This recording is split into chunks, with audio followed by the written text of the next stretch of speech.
I'm Al Sutherland with your Mesonet Weather Report.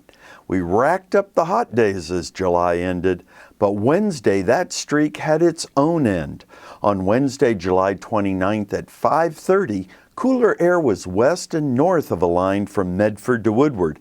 Alva was the cool winner at 78 degrees. At the high end on Wednesday at 5:30, we still had 3 sites at 100 or higher: Tipton, Granfield, and Tallahena. For all of Wednesday, 10 Mesonet sites reached a high of 100 or more. How significant was the colder air flowing in from the northwest? In the 24 hours between Tuesday at 5:30 and Wednesday at 5:30, Alva had dropped 21 degrees. The line of cooler air went from Blackwell to Hinton to Tipton.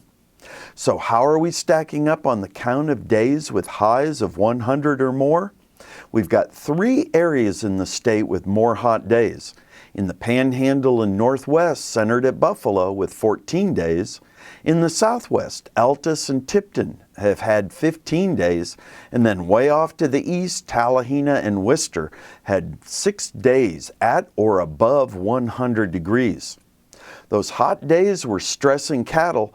On a 10-day graph of the Cattle Comfort Index for Tallahena, we can see 10 days in a row when the Cattle Comfort Index was above 100.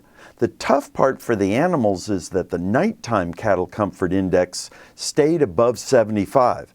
So cattle had to deal with hot days and warm nights, making it hard to recover from the heat. A longer graph for Tallahena shows how we had to go back to July 9th to find a day with a Cattle Comfort Index below 100. On this graph, the early part of July provided some relief.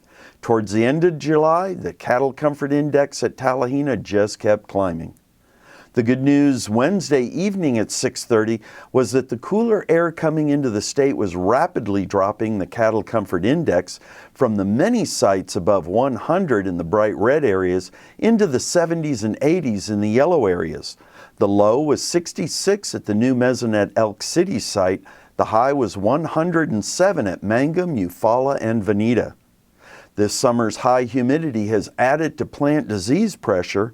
A map of peanut leaf spot infection hours shows the hot spots through Wednesday. Red areas had over 100 peanut leaf spot hours.